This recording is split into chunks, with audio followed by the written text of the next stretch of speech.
To do what you want. You think I'm a thinker, but I'm just a singer. All messy and pretty, just making believe. Boy, I'm falling, I'm falling, I'm falling, I'm falling, I'm falling. Down to obscurity, don't let me ever be this alone. I'm falling, I'm falling, I'm falling, I'm falling, I'm falling. You shouldn't be trusting me, I could be making it all up, you know. You don't know me, I'm a danger to myself. Control, you don't know me, I am fading unfelt. Es un placer presentar al Dr. Fabián Guadalupe Chablechan. Es presidente de la Asociación de Medicina de Urgencias y Desastres de México, liderando esfuerzos para fortalecer la atención médica en situaciones críticas. Despliega su pericia en el Servicio de Urgencias del Hospital General Centro Médico Nacional, La Raza y del Hospital Regional 1 de Octubre, ISSSTE. Su labor se extiende al Servicio de Urgencias del Hospital General de las Américas Ecatepec, ISEM. Ocupa la presidencia en la Academia de Urgencias de la Escuela Superior de Medicina del IPN. Ha recibido adiestramiento en terapia intensiva obstétrica en el Centro Médico La Raza, y ha sido sinodal del Consejo Mexicano de Medicina de Urgencias. En resumen, el Dr. Fabián Guadalupe Chablechan es un pilar fundamental en la medicina de urgencias en México, con una trayectoria ejemplar y un compromiso inquebrantable con la excelencia médica. Gracias por acompañarnos. Hola, buenos días. Agradezco a todos la invitación. Felicito a la Asociación de Cirugía por este gran evento. Y bueno, como vieron en la presentación, vamos a hablar de un tema que es álgido en los servicios de urgencias. De verdad de que el médico especialista en urgencias es un líder nato. El servicio de urgencias tiene que estar ordenado, no debe estar gritando, no debe de haber caos. Nosotros somos especialistas en el caos. Entonces, hemos visto servicios de urgencias sobresaturados, 70 pacientes, 80 pacientes, 100 pacientes. Y yo he dicho, a veces el mismo médico ingresa cosas que no debe de ingresar. Entonces, en el transcurso de esta charla, vamos a poder tomar la decisión de cuál es el enfermo que efectivamente tiene que estar hospitalizado y cuáles son los casos en donde yo debo de actuar de manera importante. Cabe decir que para esta plática no tengo ningún conflicto de interés. Les dejo un video promocional para ver si nos pudiesen acompañar en el siguiente congreso de AUDEM. Cualquier situación de ir a acudir con becas y todo eso, estoy a la orden y en la mejor disposición. Va a ser en la ciudad de Guadalajara. ¿Ok?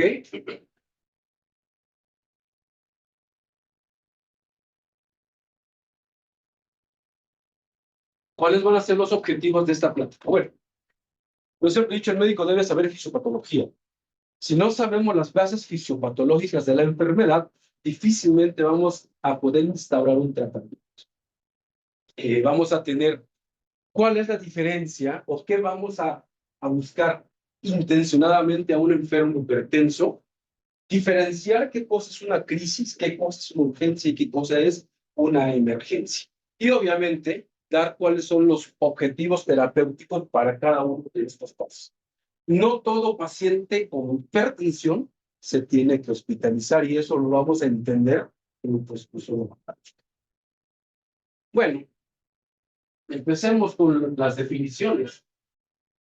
La norma oficial mexicana en los diferentes estudios dice que la hipertensión es un síndrome de etiología múltiple, ¿ok? Y se va a caracterizar por la elevación de las cifras de presión a mayor de 140/90, ¿verdad? Es increíble, pero hay residentes, estudiantes y todo, digo, ¿cómo se hace el diagnóstico de presión arterial? No sabemos cómo se mide la presión arterial. Y ojo, no porque yo tenga una cifra de presión arterial en una sola presión elevada, quiere decir que el paciente está hipertenso. Vamos a ver cuáles son los demás componentes que debo entender para decir que efectivamente este paciente es hipertenso y debe empezar un tratamiento. Ok.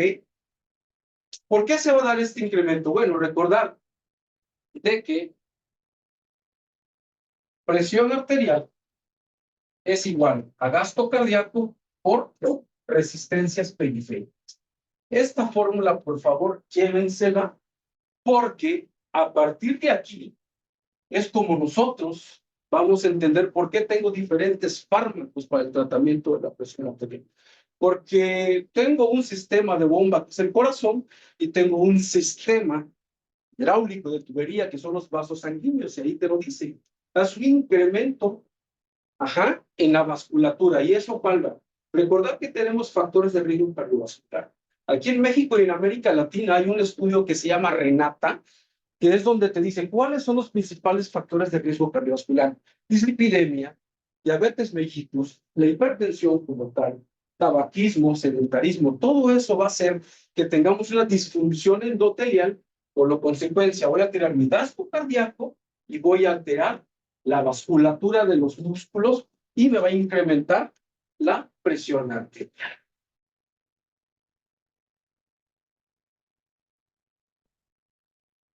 Ok.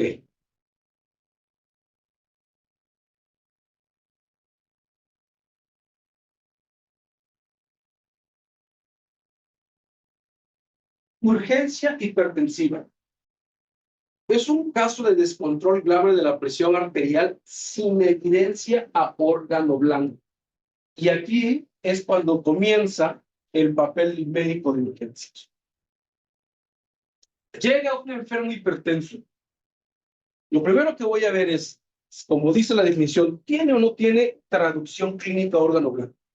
¿Cuáles son esos órganos blancos?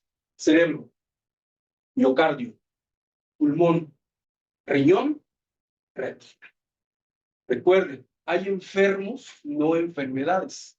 Y los pacientes no leen los libros. Hemos tenido pacientes con cifras de presión de 180 a 100. ¿Por qué vienen? No, es que nada más tengo cefalea y ligero tinnitus.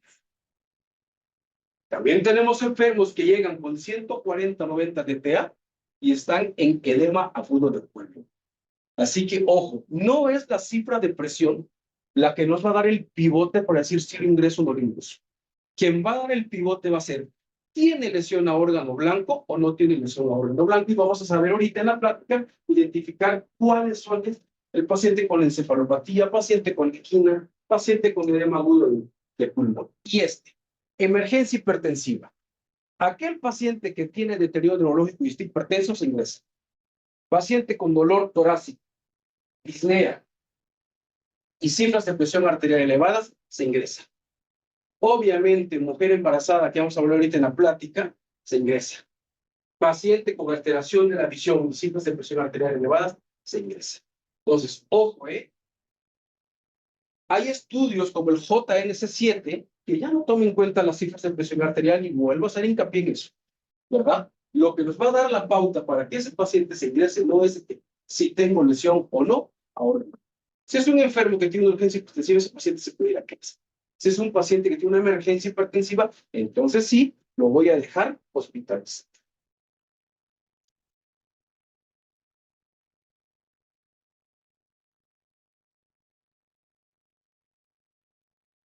Y bueno, conforme a todas las guías que tenemos, puede ser guías europeas, puede ser JNS8, la norma oficial mexicana, la que ustedes revisan van a tener cifras de presión arterial que normalmente son acordes, ¿verdad? No importa cuál nosotros podamos utilizar.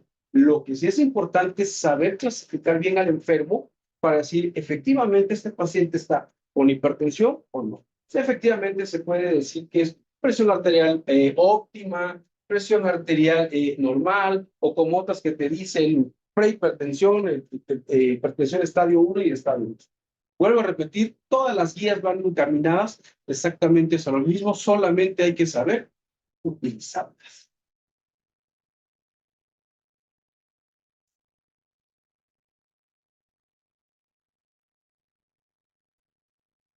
Ok, recordar que la etiología de la presión arterial, si recordamos la fórmula de presión arterial es igual a gasto cardíaco por resistencias periféricas, vamos a entender que vamos a tener un sistema de múltiples organismos que van a traducir a eso. Recordar que tenemos el sistema neuroendocrino. Si estos pacientes tienen alteración en la musculatura, bueno, recordar que tenemos sustancias que tienen la función de vasodilatar o hacer vasoconstricción, ¿verdad? Recordar también que el sistema renina, angiotensina, aldosterona, que es otro mecanismo compensatorio de la presión arterial. Sí, recuerden que el corazón también es un músculo. Qué bueno fuera, ¿verdad? Que como cuando vamos al gimnasio hacemos bíceps, tenemos un bíceps bonito. Desafortunadamente el miocardio no.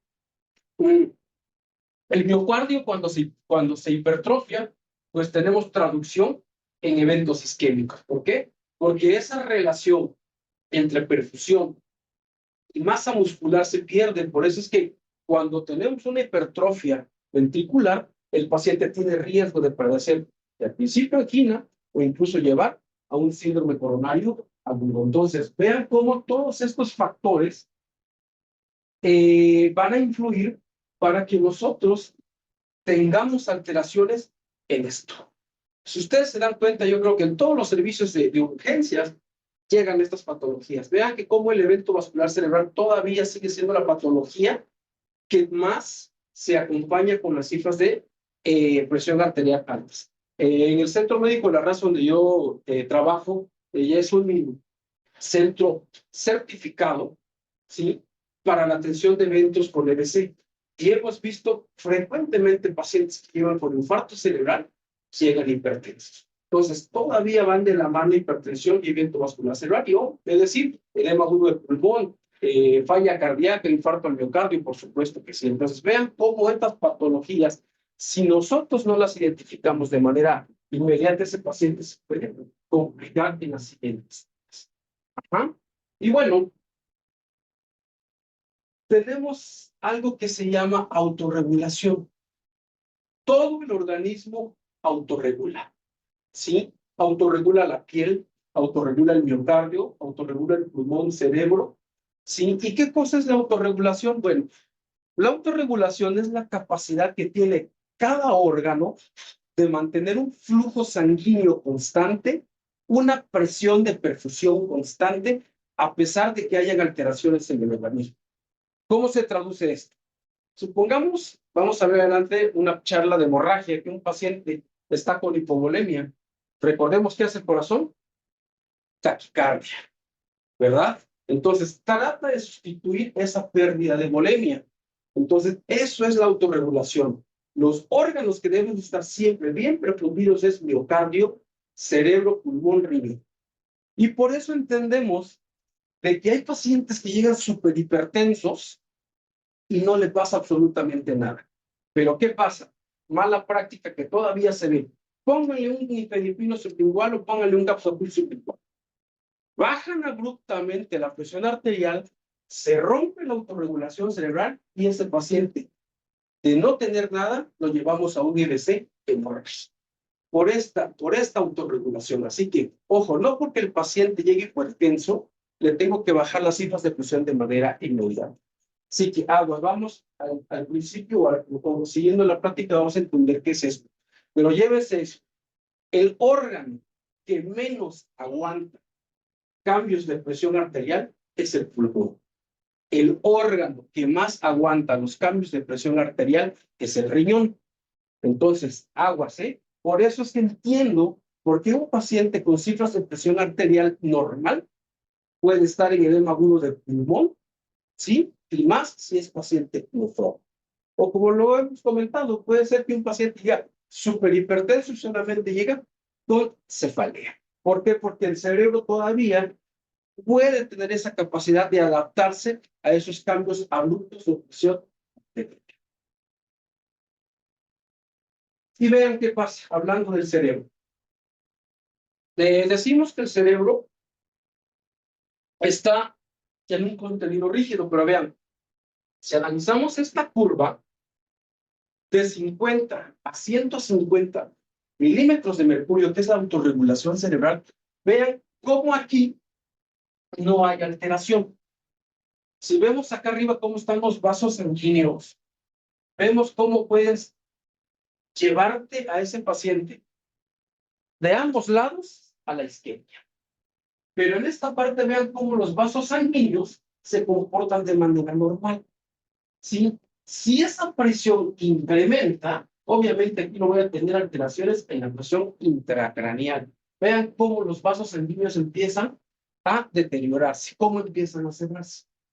Y lo que les comentaba, si este paciente yo le bajo de manera abrupta la presión arterial, vean qué va a pasar, me lo voy a llevar a isquemia. Entonces, por favor, no porque el paciente llegue hipertenso es una emergencia.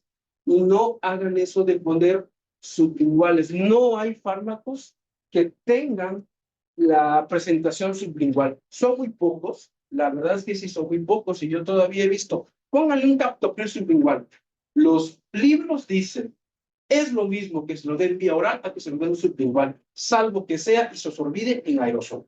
Ese sí está diseñado para el sublingual o las perlas de nitrogliceridas que se utilizan en el síndrome coronario agudo. Pero vean cómo si ese cerebro tenemos que cuidar a estas cifras de presión arterial. Sí, esas son las cifras donde el cerebro autorregula para que no tengas ni isquemia ni hemorragias.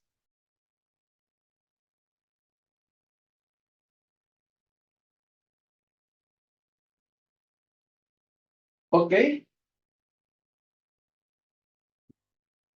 Y vean,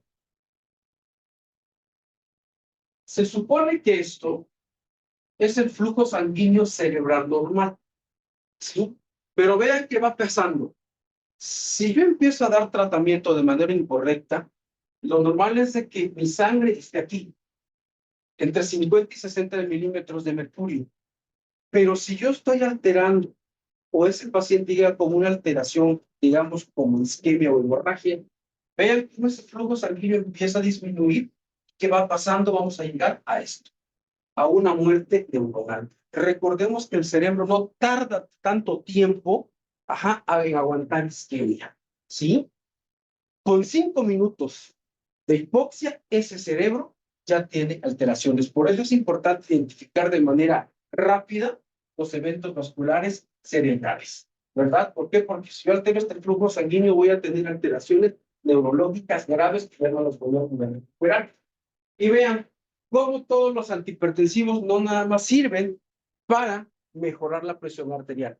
Fármacos como inhibidores de la ECA o los calcioantagonistas también te ayudan al remodelado ventricular, que es otra patología o un factor predisponente para la isquemia. Entonces, cuando utilicen un fármaco antihipertensivo, no solo piensen que es nada más por su efecto antihipertensivo, sino tiene más efectos que son beneficiosos.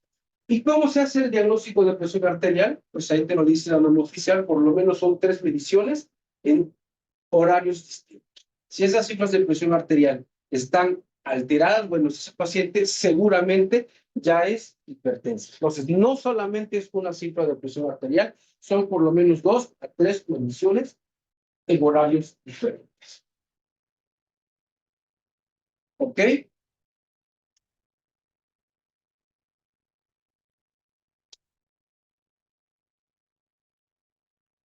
¿Y qué te dice? Primero tienes que evaluar rápido cuando llega un paciente al servicio de urgencias. Posteriormente, ver si el paciente tiene o no lesión a órgano blanco. Y como dice el último párrafo, un paciente hipertenso se puede ir a su casa, sí, por supuesto, siempre y cuando no les datos de alarma, deterioro neurológico, dolor torácico, disnea, alteraciones en la visión.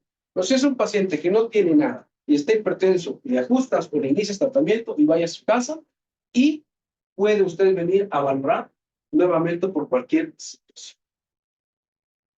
Ok, y bueno, hablando del labetalol, ¿qué cosa es un labetalol? Este fármaco, cuando yo estaba en especialidad, pues solamente lo veíamos en libros. Afortunadamente ya está en México y es una realidad. Dice que es un fármaco que va a bloquear los receptores beta 1 en el corazón y los beta 2. Es decir, tiene doble efecto para mejorar el gasto cardíaco. ¿Por qué? Porque su efecto combinado tiene actividad alfa y actividad beta. ¿Qué nos va a ocasionar este fármaco? Pues bueno, que va a ocasionar una vasodilatación y una reducción de las resistencias periféricas sin producir grandes cambios en la frecuencia cardíaca. Es decir, este fármaco tiene un efecto dual para mejorar las cifras de presión arterial. Por eso es un fármaco de primera elección en múltiples patologías que vamos a ver más adelante.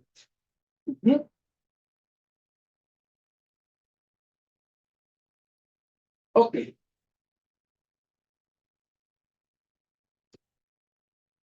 Hipertensión en el embarazo. ¿Cómo se va a clasificar? Crónica gestacional o enfermedad hipertensiva como tal, preeclampsia y eclampsia. Estos señores sí hay que tenerle respeto. Y todavía, a pesar de todo lo que hemos visto, de todo lo que es los avances, vamos a tocar qué vamos a hacer cuando tenemos una paciente hipertensa. Pero ya hablando de cada patología, una de las primeras que vamos a ver es edema agudo de pulmón. Ya dijimos que lo que es un edema agudo de pulmón te lo puede dar paciente con cifras de presiones normales. ¿Por qué? Porque el pulmón es un fármaco que aguanta muy poco los cambios de presión arterial. Pero fíjense qué te dice el JNS8, ya lo que les comentaba, no se debe utilizar ni filipinos. Está bien demostrado que te hace un robo coronario y ese paciente tú lo puedes llevar a un infarto. ¿Ok? Y lo importante, primero valorar a mi paciente si tiene o no tiene lesión a órgano blanco. Y eso va a ser el pivote para saber qué voy a hacer con este enfermo. ¿Ok? En edema agudo de pulmón, sabemos que, como les comenté, este pulmón, se dice que las cifras de presión solamente aguanta 50 milímetros de mercurio de la presión arterial media. ¿Sí? Esto generalmente lo vemos en pacientes nefrópatas. Y recordar de que el fármaco de elección aquí son diuréticos. Ojo, hay gente que todavía dice, es que el paciente ya no orina, ya no le pongas el diurético, qué error. El diurético en el edema agudo de pulmón no es para que el paciente orine, sino que estos pacientes o este fármaco que actúa a través de los receptores J aumenta la capacitancia venosa y por lo consiguiente ese paciente disminuye mi gasto cardíaco y mejora las cifras de presión arterial y mejora el síntoma. ¿Sí? Así que por favor, si el paciente es nefrópata y aunque no orine, por favor, pásenle furosemide. Está bien indicado y no le va a pasar absolutamente nada al paciente, al contrario, va a mejorar. Encefalopatía hipertensiva, por supuesto. Comentamos que el EBC es una emergencia, ¿verdad? Y ahorita en la era trombolítica, a mí todavía me da, no sé, referido, aceptamos muchos enfermos de otro lado, dicen, pues es que un paciente ya le dio un EBC y ya no hay nada que hacer. Entonces, desafortunadamente, no todos los hospitales tienen tecnología, pero créanme que los que estamos trombolizando eventos vasculares cerebrales es genial como el paciente que llega con un hemiplegia se puede ir también. Cuando las cosas se hacen rápidas y de manera oportuna, el paciente se los agradece. Entonces, ya la trombolisis en el EBC es una realidad, no hay que tenerle miedo. Y aquí sí tenemos que manejar muy bien las cifras de presión arterial. ¿Por qué? Recordar que cuando un paciente llega con un EBC isquémico, le vamos a dar fármacos trombolíticos. ¿Sí? ¿Para qué? Para mejorar la circulación cerebral. Entonces, en ese caso, tenemos que utilizar la betalol. ¿Para qué? Para bajar las cifras de presión arterial y en ese caso pasar el trombolítico y así disminuir el riesgo de sangrado para estos enfermos. ¿Ok?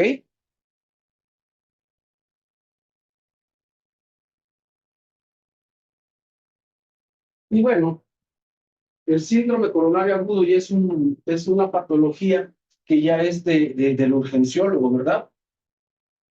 Ya ahorita sabemos qué hacer perfectamente con un infarto al miocardio. Aquí nada más tener en cuenta que los pacientes isquémicos te pueden hacer trastornos del ritmo. ¿Por qué? Por la misma isquemia. Entonces, en este caso, si un paciente tiene un bloqueo de segundo o tercer grado, es de las pocas indicaciones donde no se puede utilizar el betalol. ¿Cómo se utiliza el betalol? Solamente lo máximo son hasta 150 miligramos por día. Yo no lo he usado a dosis tope, puedo decir que con una dosis de 30 a 50 miligramos en bolo, ese paciente ya se controló de las cifras de presión. Sí, es muy fácil de utilizar el fármaco. Se puede utilizar en infusión o se puede utilizar en bolo. En mi experiencia, yo he utilizado en bolo, no pasa nada. Se puede utilizar también en infusión, no hay ningún problema. Ajá. Pero lo que se ha visto por comodidad y por muchas cosas es mejor en bolo, vuelvo a repetir, de 30 a 50. No ha habido la necesidad de colocar otra siguiente dosis de este fármaco. Y bueno, recordemos, ¿verdad?, que habíamos dicho que un paciente hipertenso lo tengo que esperar, le tengo que medir la presión para ver si efectivamente está hipertenso. En la paciente embarazada, la paciente embarazada es otro. Y más vale que activemos código mater de manera temprana a que andemos corriendo por una cosa. La paciente embarazada te dice o te decía la guía, llega embarazada, tómale la presión, espera 10 minutos. ¿Qué creen?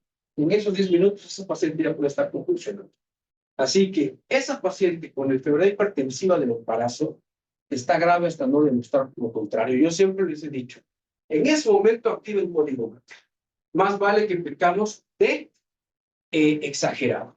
Pero esa paciente, más si tiene signos de vasoespasmo, esa paciente está grave hasta no demostrar lo contrario. No se esperen. En el momento que ustedes detecten hipertensión en el embarazo, activan lo que es su código mater. Y bueno, ¿qué te dicen las guías? Lo que nosotros vamos a preparar es interrupción del embarazo. Obviamente la paciente no la puede llegar y ya pasa quirófano, tienes que estabilizar, ¿verdad? De verdad, todavía yo sé que hay mucha gente de que alfa-metildopa, hidralacina. De verdad, si tienen la oportunidad de utilizar el labetalol en la paciente embarazada, es una maravilla. Tú ya ves que en los primeros de 10 a 20 minutos, esas cifras de presión arterial ya están controladas. ¿Para qué? Porque definitivamente la interrupción del embarazo es lo que va a hacer que esa paciente vaya a la mejoría. ¿Y cuáles son las metas? ¿O qué es lo que voy a hacer yo? Prevenir todas estas complicaciones. Créanme que cuando yo estaba haciendo el adiestramiento en terapia intensiva obstétrica, vimos muchísimas pacientes cardiópatas, ¿verdad? El índice es muy alto. O pacientes que se complican, que pueden llegar a un índice hemorrágico por enfermedad hipertensiva del embarazo. Entonces, si yo de manera temprana detecto la hipertensión en la paciente embarazada, hospitalizarla, activar código mater y empezar tratamiento con labetalol. Y voy a evitar todas estas complicaciones que dicen. ¿Y cuál es el tratamiento que tenemos? Queremos bajar esas cifras de presión arterial al cabo de 10, 20 minutos para interrumpir el embarazo. Estas son las metas que te dice las guías. Me vuelvo a repetir, es muy poco, o se ha visto muy poco la necesidad de un segundo bolo de labetalol. Con un bolo ya vemos que las cifras de presión van mejorando. Puedes esperarte de 20 a 30 minutos. Si no hay corrección de la cifra, pasar otro bolo. La dosis, vuelvo a repetir, que va de 30 a 50.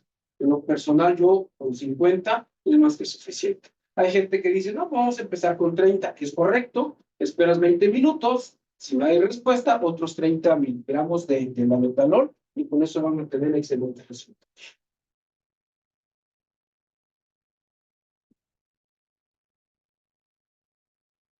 Y bueno, ¿cuál va a ser mi meta terapéutica al final? Eso. Esas son las cifras de presión arterial que la paciente debe de tener.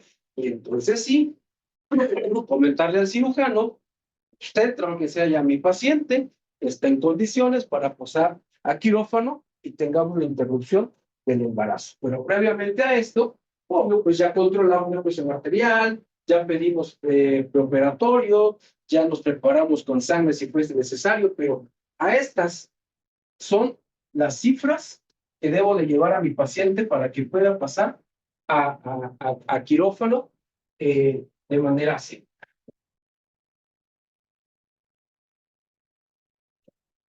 Y bueno, fíjate las recomendaciones que te dicen las guías, que todavía la preeclampsia o la enfermedad de hipertensión del embarazo es una patología grave que se debe de activar código MAPE, que estas pacientes tienes que reducir de manera rápida las cifras de presión arterial, que podemos utilizar nifedipino bioral sí, hidralazina también, pero si tienes la opción de la betalol, de verdad, utilícenlo. Aquí se dieron varios estudios donde compararon estos tres fármacos y podemos ver que la betalol tiene todavía la superioridad en comparación a estos.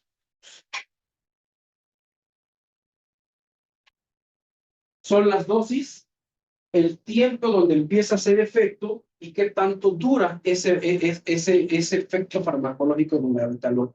Vuelvo a repetir, ahí están las guías en donde te dice que efectivamente tiene superioridad en comparación a los fármacos que estamos acostumbrados a utilizar como los alfametildopa e hidralazina.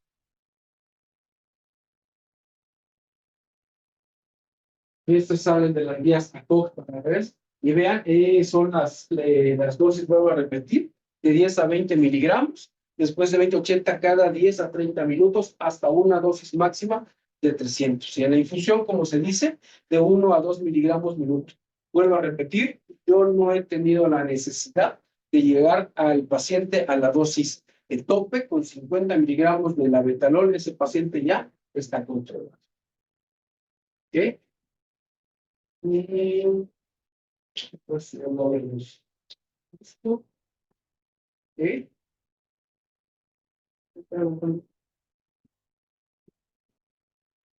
Y bueno, este es un algoritmo de manejo que nosotros utilizamos en urgencias. Vuelvo a repetir, paciente hipertenso, checo, valoro, veo si tiene lesión o no tiene lesión a órgano blanco. Si ese paciente no tiene lesión a órgano blanco, se puede ir a casa. Si ese paciente tiene lesión a órgano blanco, pues bueno, si es un paciente que viene con encefalopatía hipertensiva, lo somete a tomografía. Si es un paciente que sospecho de isquemia coronario, tomarle enzimas cardíacas, tomarle electrocardiograma. Vaya, el paciente te va llevando de la mano. Vuelvo a repetir aquí nada más hacer hincapié de que no todo paciente se tiene que hospitalizar, no sobresaturamos los servicios de urgencias, valorar bien al enfermo y darle su tratamiento. Si nosotros damos un tratamiento adecuado, ese paciente le va a ir mucho mejor.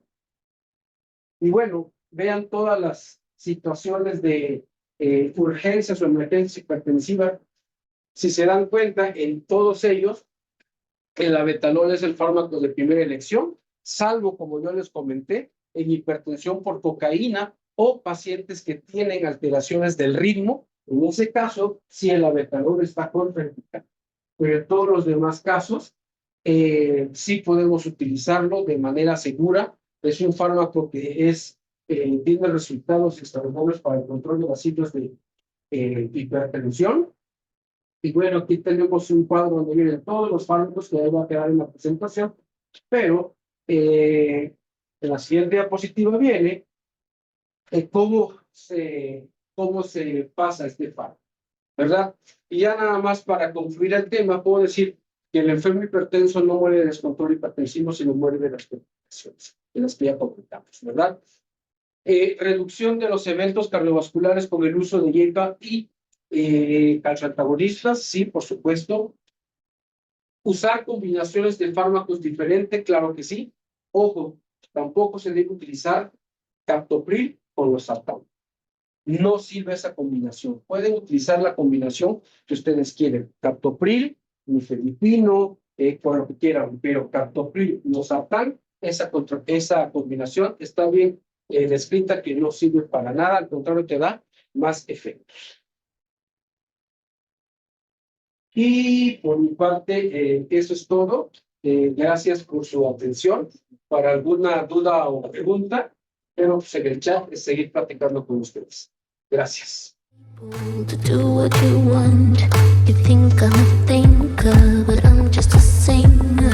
All busy and pretty, just making believe. Boy, I'm falling, I'm falling, I'm falling, I'm falling, I'm falling. Down to obscurity, don't let me